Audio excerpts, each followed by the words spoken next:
I play this jazz teacher who's sort of stuck, happily stuck, but still stuck in a job where he's teaching jazz, which is a sort of a throwback of a trade when it comes to musical trade. He's teaching jazz to his little, his little kids in school. And he still has hopes and dreams of finally becoming that great jazz musician. And there's this big gig that's coming up, and he wants to go play for it. And he finally goes and auditions, and he gets lost. And for musicians or anybody out there, when you get lost in your craft, he's just in his thing, auditioning, no nerves. He just went, and they said, wow, you're great. You will have the gig. Finally, your life will be right. He runs out the door like everything is great. And as soon as he runs out the door, he falls into a manhole, and his whole life and afterlife changes. 22 is I would say, lack of a better word, not cynical, but it's like, it doesn't really see the reason to enjoy this earth thing. And so she's a person that needs to be convinced. She's been, for lack of a better word, stuck in this delightful limbo for a while, and just, hasn't met the right person to tell her the right things to make her understand how life on earth could be. And so she's a tough cookie, played by Tina Fey, wonderfully.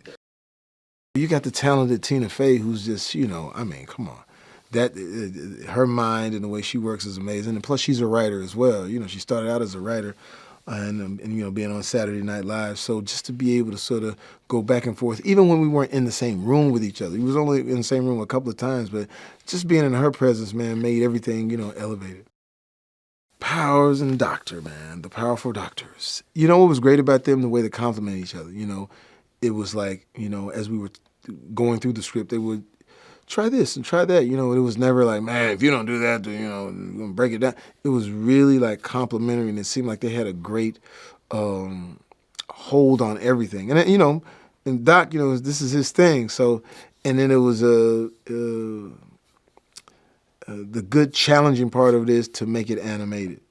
Because, you're going to talk, and then I guess they would call it the animated sweet spot when you say it the right way that sounds like, oh yeah, that's animation.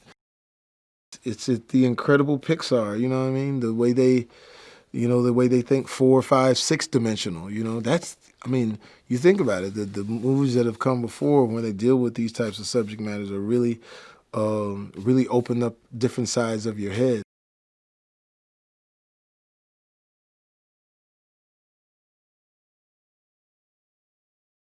I play Dorothea Williams, and I am a female lead of a jazz quartet.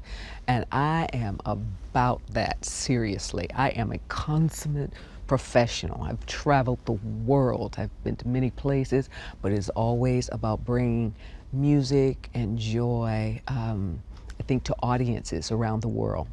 And whenever she's looking to bring someone new into the band, she has high standards that they must meet. She's about not only the music, the artistry, but she's also about the presentation to the audience. So you better have a suit, you better be on time, and you better take the audience there. And by there, that means transport them. Oh, Joe is, oh gosh, he is so enamored of Dorothea. He recognizes what a great musician she is. He recognizes the opportunity that's before him. He knows he better not mess up, that this may be a one-time thing, that this was a gift that literally landed in his lap, that sort of was orchestrated from years previous, because Joe, was actually the mentor, the middle school teacher of this drummer, one of his students who's a drummer, who, because of his artistry, and wound up in Dorothea's band. And this particular day, someone falls out, and it's time for the understudy to go on. So Joe has to come in and make the drummer, his students, has vouchsafed for him. So he has to come in and prove that, he can do what his student Curly said he could. Curly talked Joe up, evidently, to Dorothea in a big way. So for Curly to remain in Dorothea's good graces, Joe has got to hit the bullseye. He's got to hit the mark. He can't miss a note. Well, Jamie Foxx plays Joe Gardner, and Jamie, Jamie is just so quick-witted, and he's so fast on his feet. So he's brought just a lot of character, a lot of warmth to Joe. And in the course of the stories, this, different characters take over different bodies, and but you just enjoy following Jamie in all his machinations in whatever way he shows up.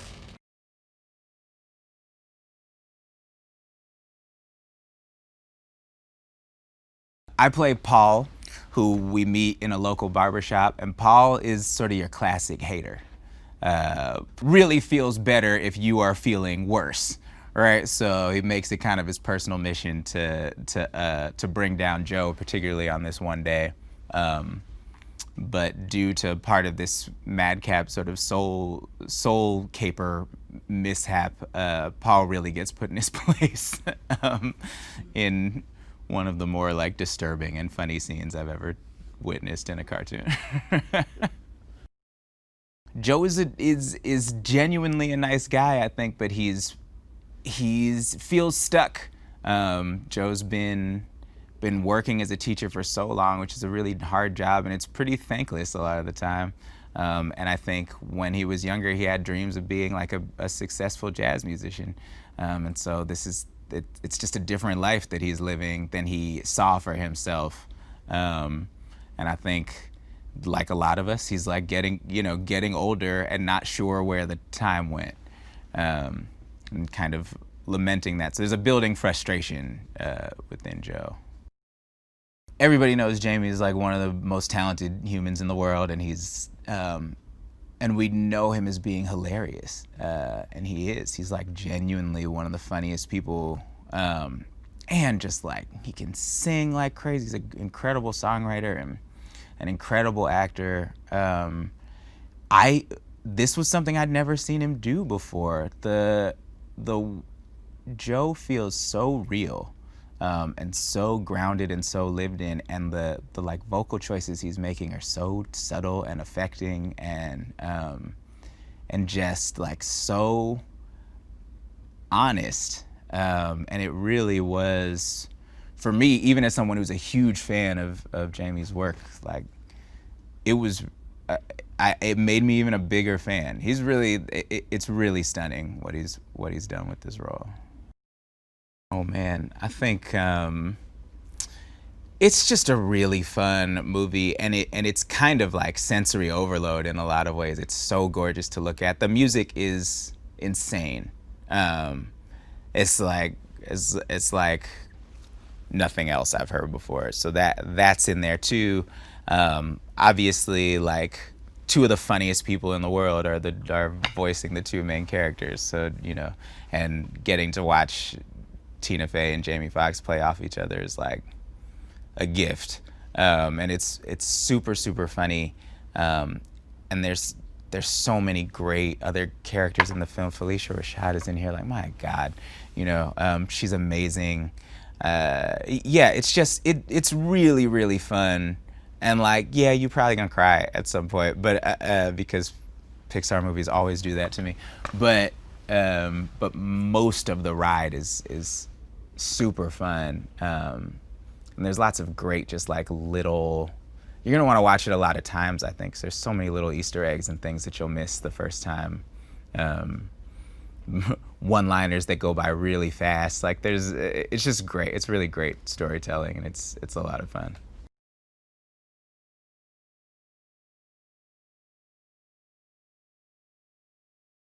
The story of Soul is about a man named Joe Gardner, who is a middle school band teacher, but aspiring jazz pianist by night, who finally gets his big break, thinking that that's going to change his life forever, and then has an accident that causes his soul to leave his body and almost go to the great beyond.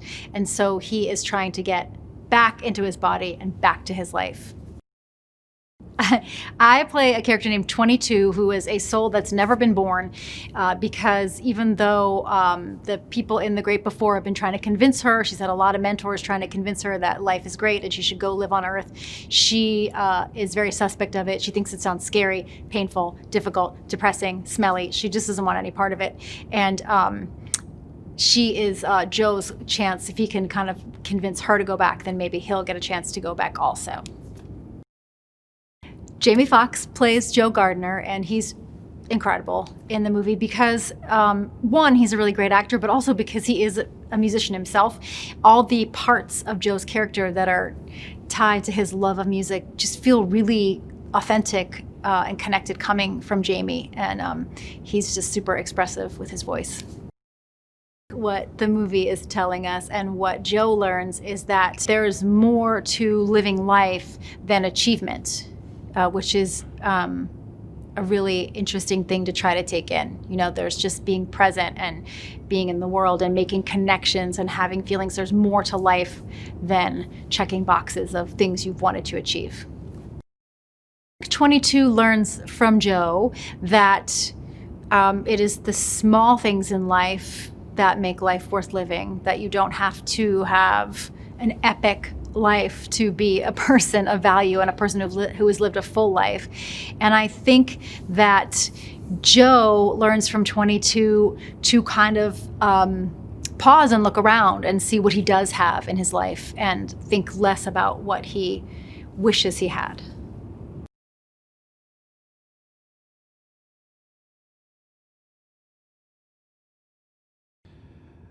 So my character is Curly, and I was a former student of Joe Gardner, my elementary school teacher. And he is a person that really gave me a passion to appreciate music, to appreciate the smallest things in life. And that seed that he planted in my head in grade school has sort of blossomed into my career now. And I guess my role is to sort of pay it forward and offer him a chance to also discover his passion. So in this film, Curly, my character, sort of brokers an audition for Joe Gardner, played by Jamie Foxx, to be in a jazz quartet with DOROTHEA Williams, the great DOROTHEA Williams, jazz saxophonist played by Bassett. What I enjoyed about what Jamie Foxx brought to the role of Joe Gardner was that there's a space that musicians often get in that mere mortals don't tend to understand, and that's when you get into a zone. People tend to tag it as like musician's face. You know, whenever your eyes are closed and you're making these weird faces, that's kind of our version of a sort of a spiritual experience, you know. That's where you get into the zone.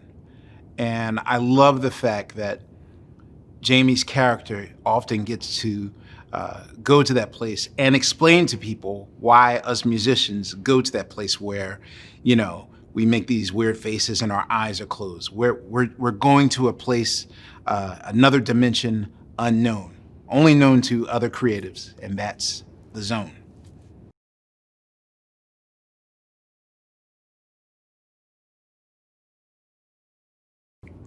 Joe is trying to accommodate his mother's wishes for him. His mother, LIBBA, that's the character that I play, was married to a musician, and she knows how difficult it can be. And she doesn't want that for her son. She wants him to have steady work and not to be gigging. She talks about that. And she wants him to have a stable, what she thinks is a very stable life. But I don't think there's anything stable about not pursuing yourself and finding your purpose. That's where stability really lies, you know. But anyway, she has her ideas about it. So she gets him to take this job he's been offered to teach. And she thinks that's a real job, and she's really happy about that. Jamie Foxx is playing Joe Gardner. Well, Jamie Foxx is doing in this film what he does all the time. Perfection. That's what he does. It's always real, and it's always a little raw, and he can go so many different ways, you know. He can soften things up, and he can get a little edgy with things. He's a real artist. What to say? He's a perfectionist. Yes, Pete Docter and Kemp Powers are the directors of this film. Working with them was really amazing. It was very organic and very collaborative. They just have an inkling of an idea or a quality that they wanted to hear in the voice. And I was free to find it. And it was really, I always wanted to do an animated feature. And this is my first animated feature. I really enjoy it.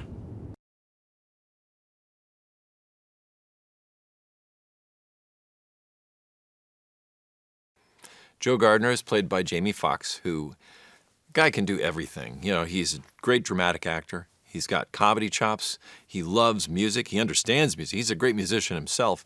And he has this unrelenting optimism and energy that I think all of which were essential for really bringing Joe to the screen. So initially, I think that character's name was 107,337,217,322. We called her 22 for short. But then in the end, we decided it's actually funnier if she is just 22. That's how long she's been up there. And she still wants nothing to do with Earth because she can look down. You know, we thought of her a little bit. 22 is kind of like a teenager who thinks they know everything. In 22's case, she can make a pretty compelling argument that she does because she's been looking down on Earth and taking notes for a long, long, long time. And to her, it looks like a lot of suffering and disappointment, and why get mixed up in that? So she ends up just being kind of a thorn in the side of the counselors who are up there, who are wanting her to go be born like everybody else.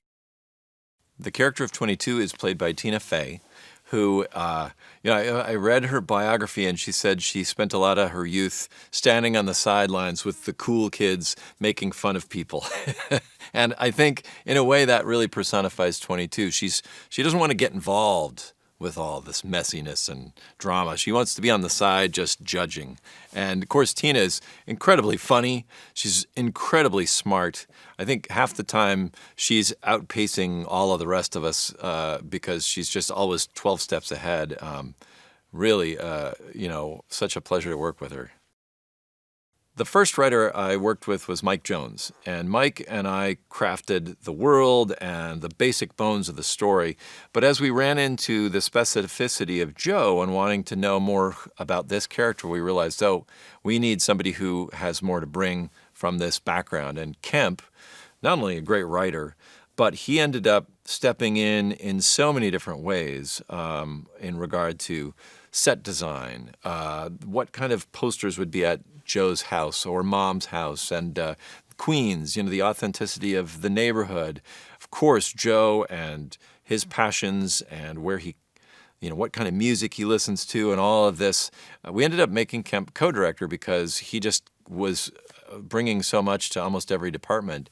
And I think it really ups the whole film.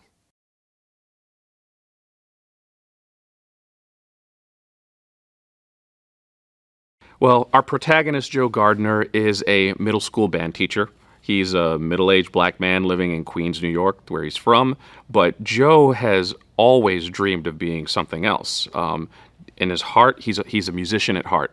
And since he was very young, Joe always wanted to be a professional jazz musician. You could say that jazz music is the dream that Joe's been pursuing on nights and weekends his entire adult life. So when we find Joe in the beginning of the film, he's been a teacher for several years, but he's basically on the day where he's about to get his first really, really big break. The Great Before is a place where new souls before they are born, are given their personality and trained by mentors who are souls who've lived amazing lives. Now, Joe very quickly figures out what's going on in the place and decides he's going to get back to his body. He's going to trick his way back into his body. So what he does is he pretends to be a counselor in hopes of getting paired with one of these unborn souls and then stealing their ticket to Earth and using it instead to get back to his body.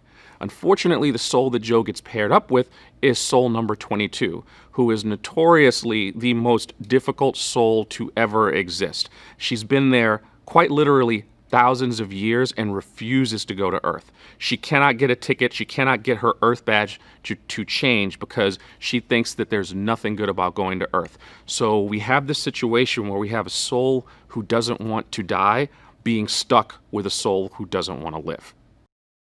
Joe Gardner is voiced by Jamie Foxx, just such an incredible actor, comedian, musician. It's almost as if there was a computer program where you wanted to feed all these traits into the program and ask for like, okay, feed all the traits for the perfect person to play Joe Gardner, it would spit out Jamie Foxx.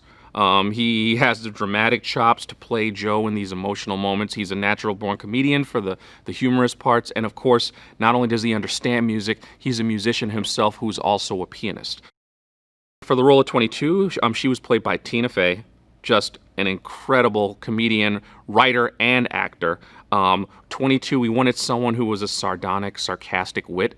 And that kind of like describes the comedy of Tina Fey in a nutshell. When looking for someone to play a know-it-all, basically a know-it-all teenager who quite literally knows it all, going back to Tina's work on SNL, on the Weekend Update desk, to 30 Rock, so many of her characters like really embrace this almost like mean sarcasm in their comedy that we thought would be a great balance matchup to Jamie's character of Joe.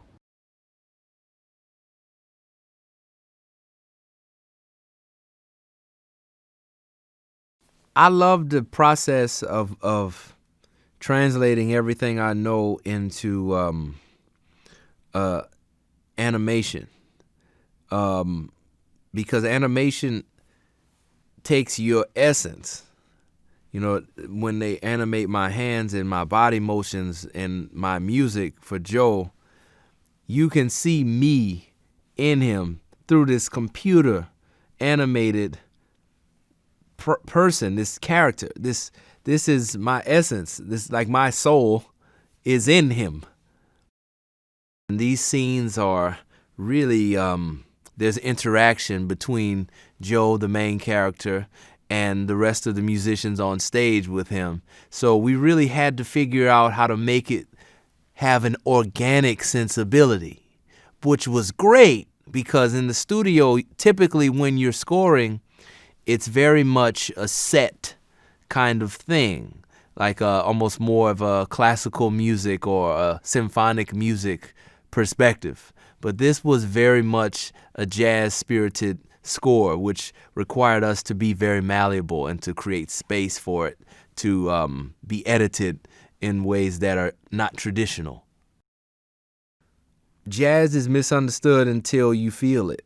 It's not a form of music that is meant to be presented to you or presented to you intellectually. And I think that's part of why it's misunderstood. It's meant to be felt. And I think a lot of it has been presented as this intellectual art form that's meant to be, thought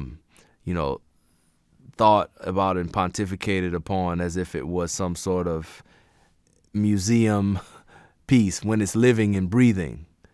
And it's not something that I think most people get the opportunity to feel on a regular basis. So I think the movie gives them an opportunity to tap into that feeling in a way that is on a mass level, and it also is a way for them to share it with other people.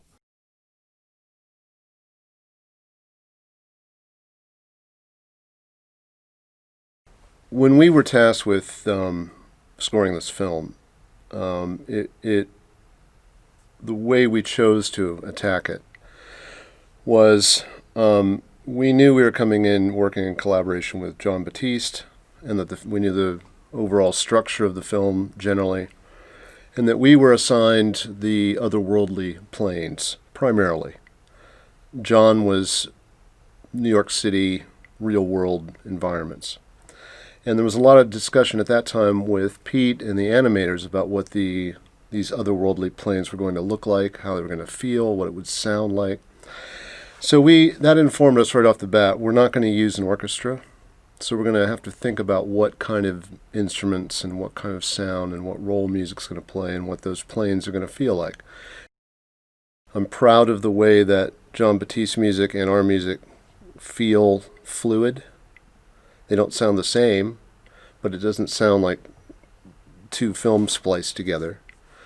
It was a joy working with him, and he was a very gracious collaborator.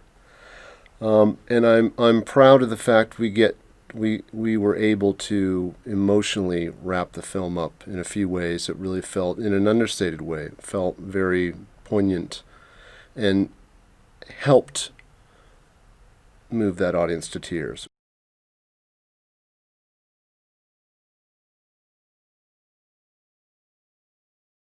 If we just talk about the first three cues, The Great Beyond, Fall, and landing in The Great Before, our music and the way that we had envisaged the picture and the drawings generally surfs the line between obvious music and sound design.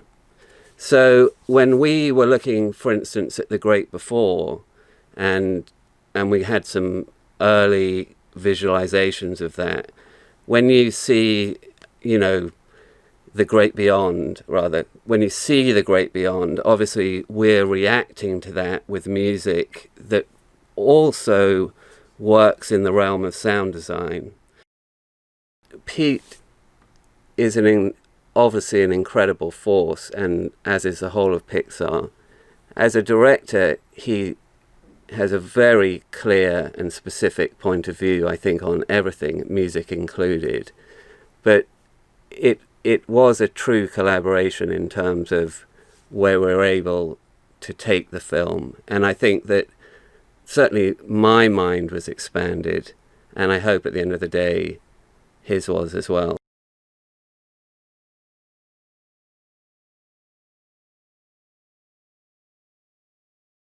So Joe Gardner is a middle school jazz band teacher. He's a great teacher, and I think he enjoys his job, but I think his real, true passion is playing jazz music, and I think he has these ambitions to play on big stages with people who are passionate about doing what he's passionate about. And I think when he goes to the middle school every day and kids are throwing things at him and rolling their eyes, I think it's in contrast with what he really wants to be doing. Jamie Foxx plays Joe Gardner. I think you couldn't find more perfect casting. Jamie Foxx is a comedian, a great dramatic actor, and he's also a musician in his own right. He's a pianist, and so it just felt like the perfect person to play Joe. And it was really, he just brought so much life to the character and really evolved him as we started to work with Jamie. Tina Fey plays 22, and again, we were looking for someone who could really deliver a line really sarcastically and sassy and kind of know-it-all-y, but make you laugh. And I don't think that there's a funnier comedian than Tina Fey, in my opinion.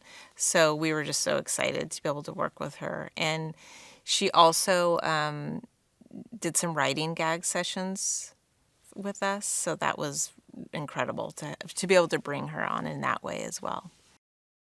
At Pixar, we really want to make sure our films are for everybody. We make them for the whole family. So we want, grandma down to 2-year-old Joe to have a really good time. And so there are adult themes in there, but there's so much goofiness and fun. And I'm really excited about visually what we've accomplished in this film. And I think people will really, really think it's beautiful.